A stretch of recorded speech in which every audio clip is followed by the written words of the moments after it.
What's up, everybody? Flipping to the 8 here, playing more Bayonetta 3. I did do a little bit of snooping and cheating, and maybe I'm not supposed to look at this, but I did actually check this for betas 1 and 2. I just checked how many chapters there were, and we're probably going to finish the game today, so that's a positive thing. It's about what I expected, but it's good to know that everything's going well. That being said, we kind of have an insane amount of things to wrap up, because I'm realizing, like, we have to activate the Chaos Gears, and travel to, I guess, the world of Singularity. It's not entirely clear how that actually helps us all that much. According to the lore, it lets us go to whatever universe we want, but that's not like a strategy to defeat Singularity, I don't think. Maybe they said it a while ago and I've forgotten. But anyways, we've got that going. Luka's a fucking werewolf. There's also Elf Luka prancing around. And then, according to possible spoilers, there's like a Dark Adam. And I did realize, unfortunately, again, I'm refusing to say the thought out loud until it becomes absolutely 100% clear. The fact that Bayonetta keeps being referred to as an Eve and Luka's being referred to as an Adam is it's something I've noticed. Jeanne is still looking for Sigurd, apparently, because the doctor is out. Implies that we haven't gotten him quite yet. And then also, I completely forgot this at the end of last session, Viola's like fucking dead. The last we saw her, she was like falling into the forgetfulness mists. And Bayonetta had a vision of that and then said, well, I better run off and do the thing. And then she also just forgot about Viola because she just focused on getting the Chaos Gears. And made no attempt to actually rescue Viola. So we'll see what happens. But regardless, let's just go ahead and get started with this spy action. Is that the phrase they use? Gotta load it first, my mistake. Can I just say, like, Bayo's main design in this, it's good. I like it. It's fun. It's a callback to, oh no, we get a cutscene first before spy action. Having seen multiple alternate designs for Jeanne in this game, it's even more offensive that the one we get as the main Jeanne is, like, hideous. It's not okay. The fact that I just saw Magician Jeanne a couple chapters ago, last chapter actually, makes me angry at this design. It does not work for Jeanne. You're looking for a way to the Alphaverse. Very astute, Doctor.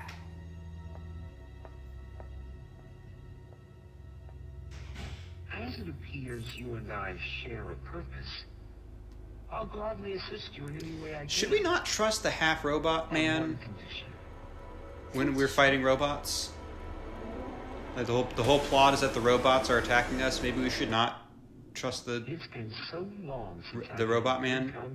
Like, I'm in most games, it's like, oh, a cyborg, I can trust that. That's the, like, I'm not gonna jump to conclusions there. But like in this particular game, After all, we have a long and eventful maybe don't immediately see a guy who appears to be mostly robot and go, checks out. This guy seems great. It seems we had best hurry. Follow me. Alright, my initial guess was that Singularity was an alternate Viola. They've talked about he, him for Singularity in the past. But now I'm getting a look at this guy, it's like it could be this guy, because we don't know a fucking thing about him, and he's robot-y. I don't know. A lot of Bayonetta plot twists are kind of silly. Oh, is he gonna get the Last Crusade pod next to me? Does he have wheels? Is that, will this work or will this weigh us down? He does have wheels. This is a nice callback. Jeanne likes motorcycles. I'm glad we do get to have her do a little motorcycling.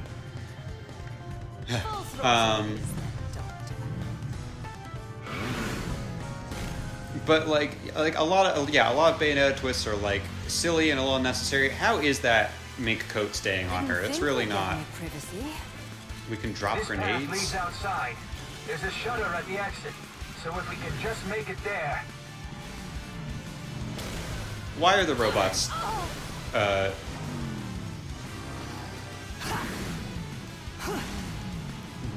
riding normal ass motorcycles? They have other, like,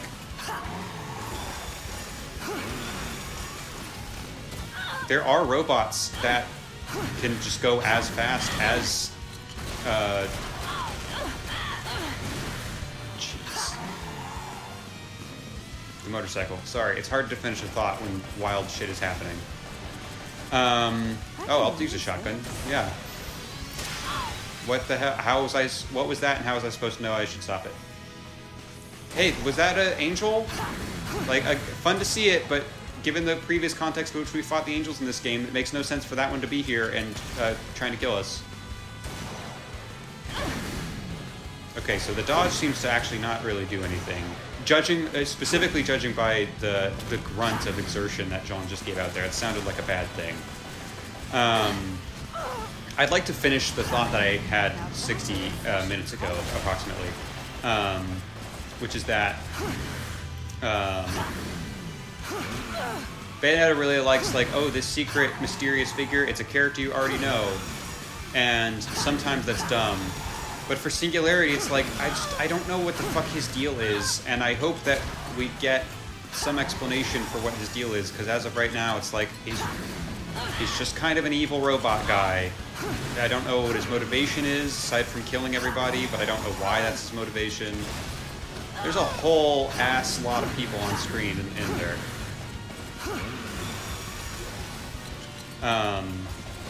So like, yeah, I kind of hope he's secretly somebody, because it would just be kind of dumb if he's just kind of a generic evil guy.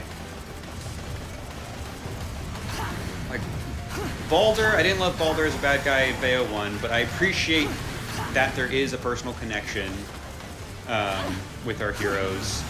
And then even though I also didn't love the Bayo 2 villain as like a fleshed out character, but I appreciate that there like was a cool twist to it. I'm glad it wasn't just nothing generic evil guy. You know, it's kind of hard to dodge in a 2D. I guess I don't get any hot shots. I have to start all the way over, do I? No, okay, this is fine.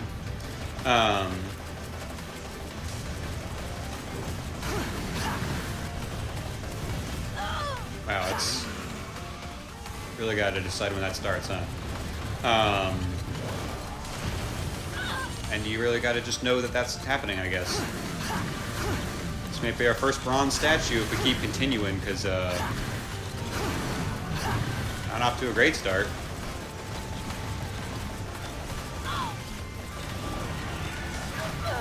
Okay.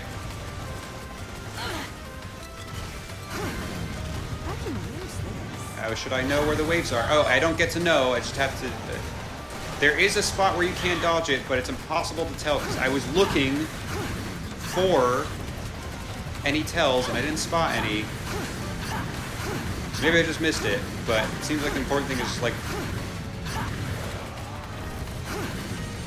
Just dodge anyways. Don't even try to physically... Hey, I defeated 10 by slamming them into barriers. God damn it, I dodged into that.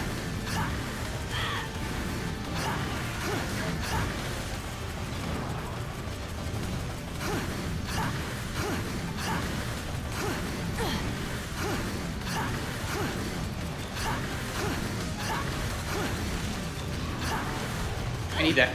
I need that. I need that. Oh, I got it. You saw me pick it up. It just didn't do anything before I took damage. Which is really, that's a cool, fun thing.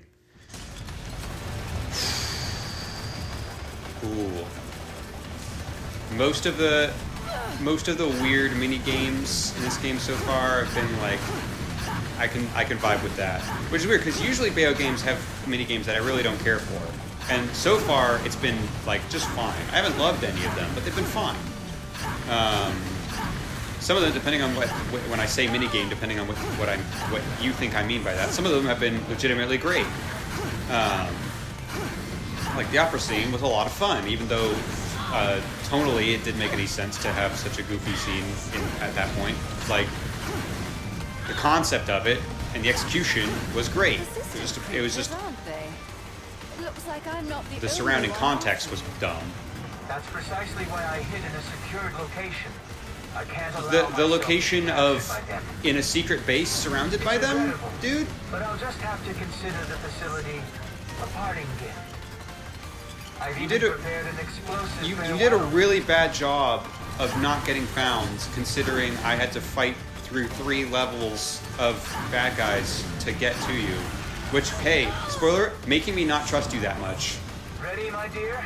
The hell does that I mean? love a good show. Just say the word. Very well then. What are you gonna do? A cool thing? Oh, was that the booby trap? Okay, I trust you a little bit more. That was pretty badass. It appears that someone didn't enjoy the That's fireworks. all right. We're almost there. And I'll show them what the Umbra can really do. More grenades. I can throw more grenades at them. That's what the Umbra can do.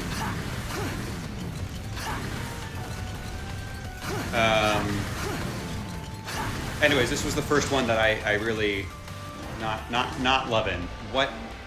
Which okay, that's the shoot one. I mean, it's the same button as all the other guns, but whenever it's like a sudden it's hard to tell sometimes. Hey.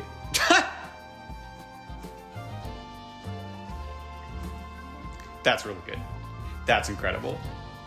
I feel like probably cribbing a little bit from Metal Gear in terms of like having credits for just one specific mission, but Metal Gear, it's like you're supposed to take that seriously and be like, oh, okay, yeah, this is what's going to happen and who's responsible for it. This time it's legitimately meant to be very funny, and it was very funny. That really got me. I like that. Because I was about to compare it, specifically what I was about to compare it to is the ending of a lot of Pokemon games. A lot of times over the credits, you'll just see I know this happens in a lot of different things. What it specifically reminds me specifically of, as a specific person who's specifically speaking right now about this specific moment, is Pokemon, where the credits often show your character traveling. I think in at least one of them, it's implied that traveling back home, which is a really nice, wholesome ending to the tale.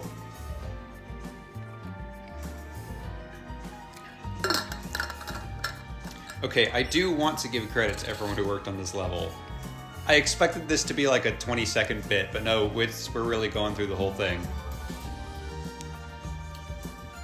Oh, I can move back and forth. That's a positive thing. I can keep attacking and dropping. No, I can't drop grenades or shoot. I can only do the wheelie. I can dodge also.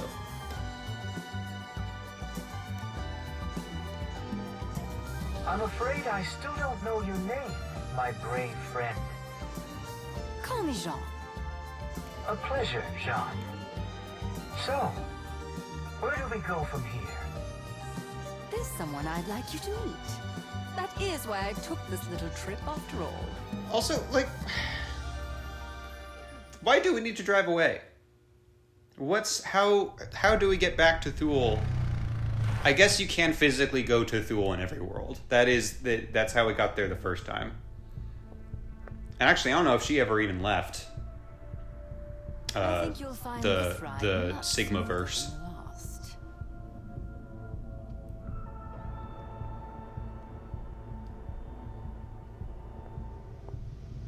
We don't even know if this guy is Sigurd.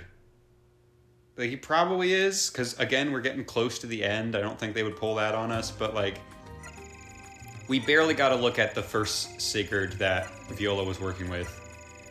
I really gotta sneeze, but it's not quite there. Are you serious? 2 continues and you're giving me a gold for that? I'll take it, but that feels condescending almost. It's like my first or maybe second continue in the whole game, and I got 2 of them, and the game was like, yeah, that was still pretty rad though. That was still pretty fire. There's a new mini-game based on Jeanne's exploits in Rodin's shop. Okay. I don't know why it would be there, but... Chapter 13, The Kingdom of One. Let's jump into it. Viola might be dead, because Bayonetta never actually checked on her. Let's see what happens. Are we recording? We're recording. Now it's another Bayo level. If we're following Did we get a weapon last time? I've lost track at this point. For following DMC 5 rules, the last level might be Viola. We're gonna do some cool shit with Bayonetta, but then the very, very end is gonna be Viola. Which I'm fine with.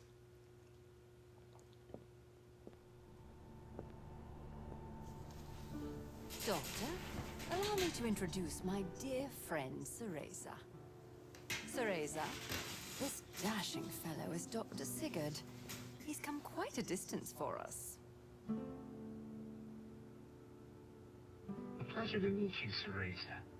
Jeanne has told me... Like Jeanne said, I assume you're Sigurd, and he said, yeah. He's never himself said, yeah, that's definitely me. Jeanne has a habit of showing off for the gentleman. I don't know if that's true. In fact, when has that ever been true? Has Jeanne ever interacted with a male character before this? But that's enough chat. Honest question. I think she's talked to Rodin a little bit. Yes? To open a portal to the Alphaverse. Yes. Sadly, I have a date with a terrible bore. Singularity. We'll knock down his door, wring his neck, and end all of this destruction. But you see, It's time to finish. I am Singularity. Legit. I trust you. Legit. I didn't like that sideways glance at the Chaos Gears. Now, follow me to the altar. All this talk of Adam and Eve and biblical subtext, I don't love the idea of, hey, let me take you two to the altar. But Dr. Sigurd, where is the ram? Oh, Singularity will provide the ram, young one. Stand back.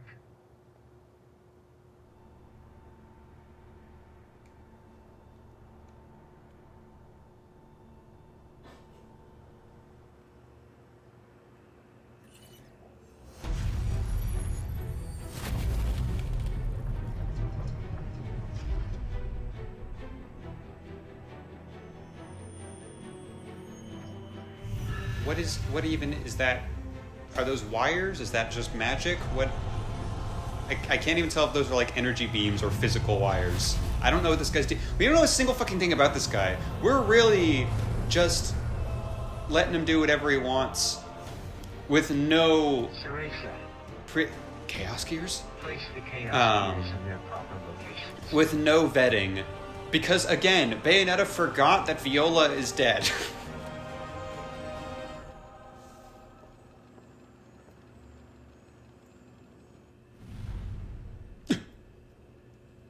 Come to see us off? If you're looking for a ride back home, you'll have to wait for the next one. The vermin don't know when to quit. If this device is damaged, we'll never be able to open the portal again. Doctor, you just keep working. Jeanne? I don't know if he can work. Because he needs you to place the gears first, right? That's the whole thing. I don't know if there's anything he can be doing right now before you place the gears. He just said that. Okay. I thought this was going to be a fight off all the homunculi, and then next cutscene will be placing the gears. But no, they are placing the gears now. That's good.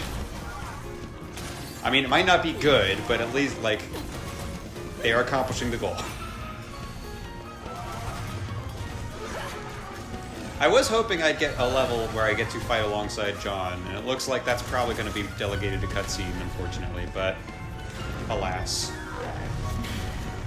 I love the cutscene's insistence that Bayonetta only uses the guns, and it's like, no, they're good, but I like using all the other weapons for fun more. That was a fun alley-oop.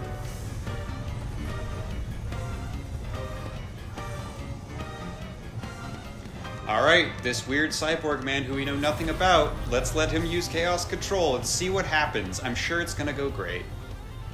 God, this gives me... That specific sky beam just now reminded me of the fucking teleporty... Not even teleporty, but just beam shooty bits at the end of Dead Space 3 where you go in and it just shoots you forward. And that makes me mad. I'm mad that I have to think about Dead Space 3 again. Is that... Could it be the machine. Now that we've found the codex, we can activate the machine. I'm gonna get pissed if I keep talking about Dead Space 3. I need to stop.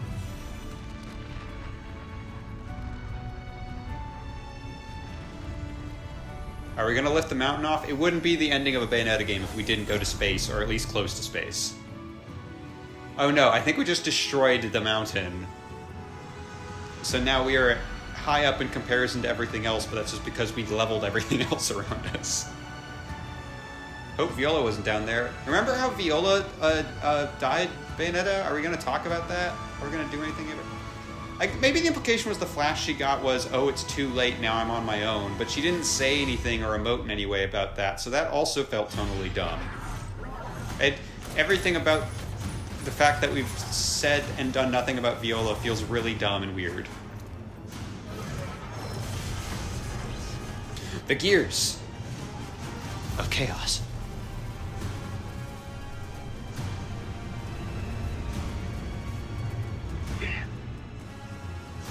What kind of a device summons Sauron if it just clogs a little bit? Because it sure seemed like that's what just happened.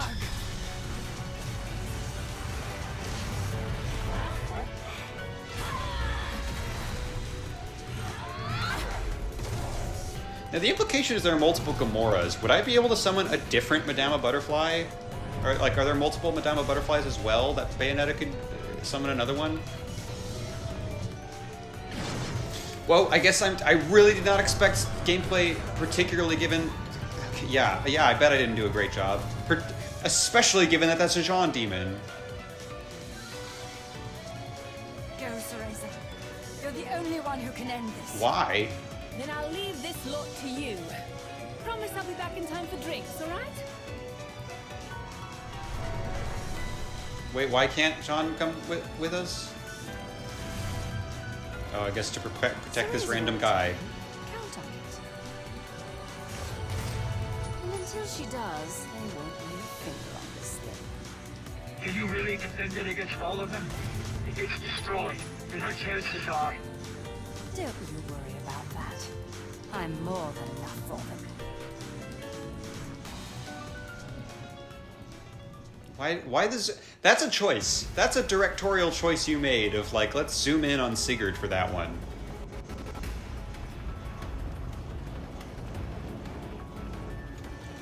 What was that? She just started dancing right off the bat. Is it? Hang on. Has it always had red spikes at that end of it? That feels different. Maybe I'm just misremembering. Anyways, despite the intense music, let's ignore all of that. Oh yeah, and do all of our fucking lore. I forgot that we always have to do that. This will be the last time, though. You know, even if we pick up more lore this time, I'm not going to read through all of it. Okay. I have started vibing with the staff, but that is the one we're going to switch off for now, and we're going to use Abracadabra. It's so fun. It looks better on Jeanne, but that's fun. And I already have experience with the bat, and I don't like it. It's not good. There's the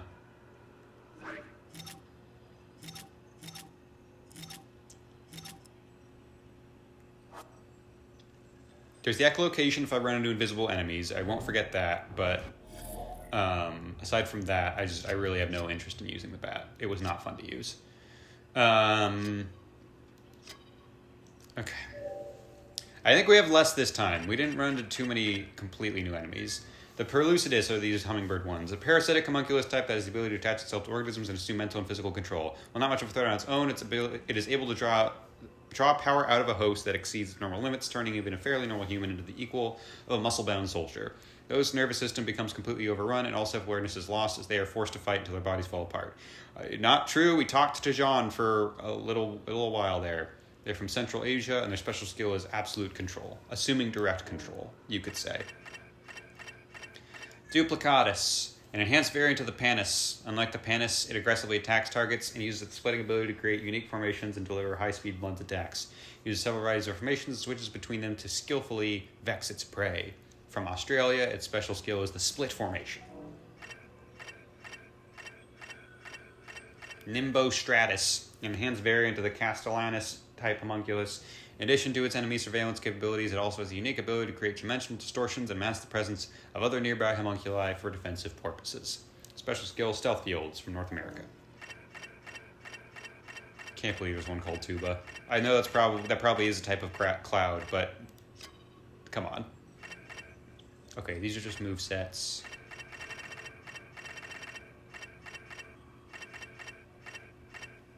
Ooh, the Umbran armor has its own separate... I mean, that makes sense, but that's cool that it has that. What you got? I'm curious if I missed the... John spy action.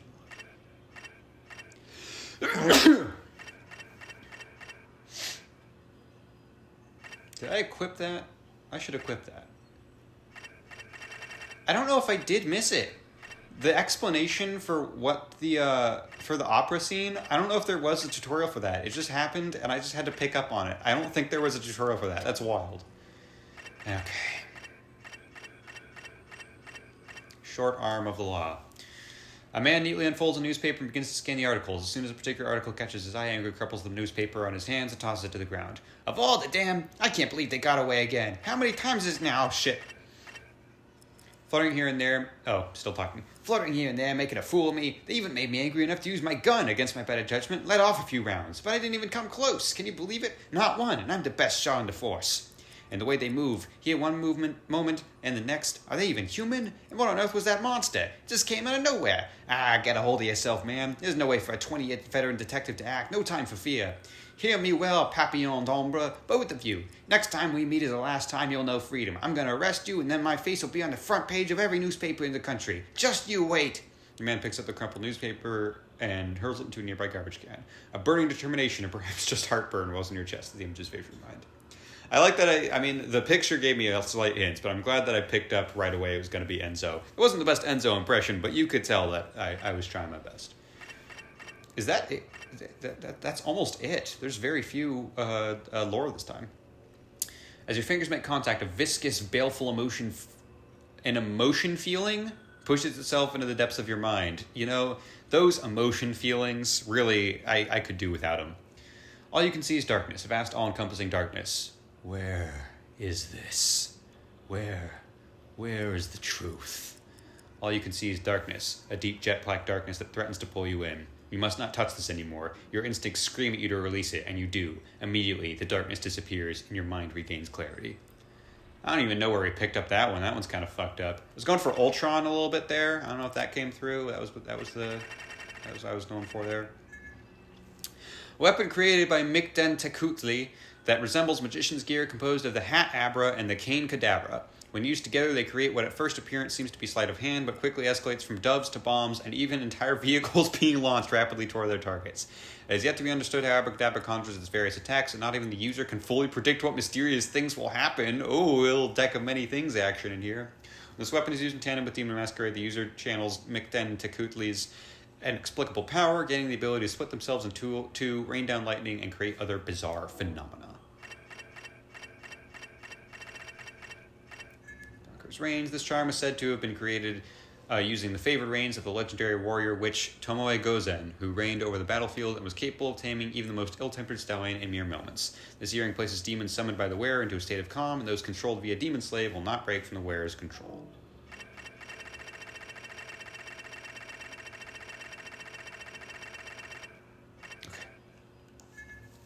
Miniature Arc de Triomphe. Although a fairly common souvenir, this version procured by Rodin has a secret compartment. Oh, that's fun.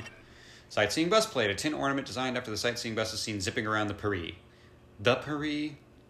I think some people say that, but I don't like it. The commitment to vintage detail can be seen in the material and aged look.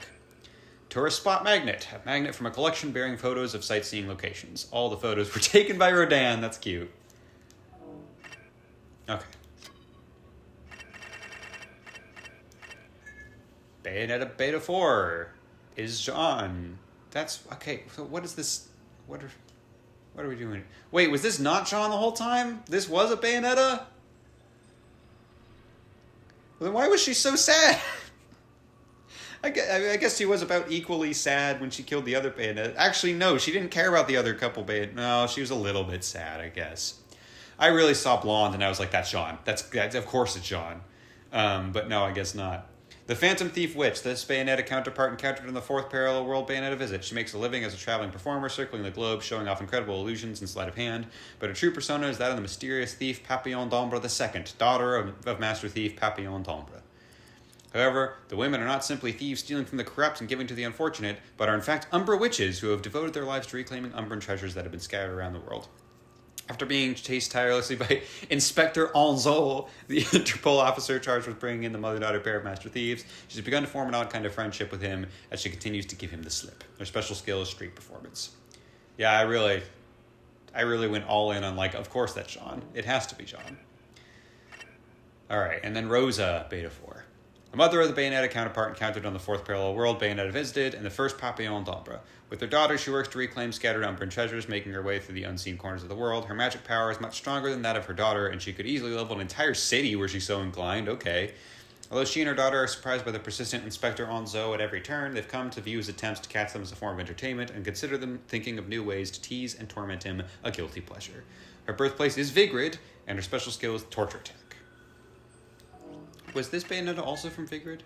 No, her birthplace is unknown for some reason. Okay, that's... I don't know. It makes sense why there was more weight given to killing Rosa than killing another Bayonetta. I thought that she killed a Rosa and then a Jeanne in rapid succession, and it was not quite like that. Oh yeah, I remember we fought this guy. It's wild we've barely fought the demons, just a little bit as a treat. Birthplace Fool's Graveyard, special skill, absolute execution. A powerful tank with bloodstained iron wheels said to trample its enemies and drag them into a world of nightmares. According to Vigrid legend, Payne's wheels were once used for torture during the Inquisitions, until becoming sentient themselves and reincarnating in Inferno. Similar to how those of strong faith are said to have rare encounters with angels, humans harboring strong feelings of doubt are more susceptible to finding themselves face to face with the demon. True to its name, Pain is said to feed on the subconscious feelings of injury and hurt in one's soul, and will appear anywhere people misguidedly attack each other in an effort to obscure their own sense of loss and loneliness. I am realizing one kind of bummer about the homunculi is that there's not really a lot of lore, because again, we don't know anything about Singularity. Most of it has just been like, here's literally tactically what this thing does in a fight. But the angels and demons from the first two games had a lot of like specific things of like, here's the role it plays in heaven or hell, or here's what real life people might, when real life people might see this. And yeah, it's kind of a bummer that the cloud people are just like, yeah, this is a robot. It'll fuck up your day by doing this specific thing. Valiance's special skill is Purifying Flash. Valance is a first sphere cherub, considered particularly ascendant as a spiritual being even among the other angels. Physical shape means little to angels of this rank, as they exist in a metaphysical form that demonstrates the majesty of God. The most ambitious and brave of the cherubim, there are some sources that believe Valiance first arrived on Earth thousands of years ago, riding a comet of God's wrath that destroyed everything in its way. Valiance's sword, the Valancian blade, is said to have the power to cut into anything in Paradiso or Inferno. It's prophesied to one day assist a team of over 100 heroes in saving humanity from an invading evil. Fun. Oh, and that's it.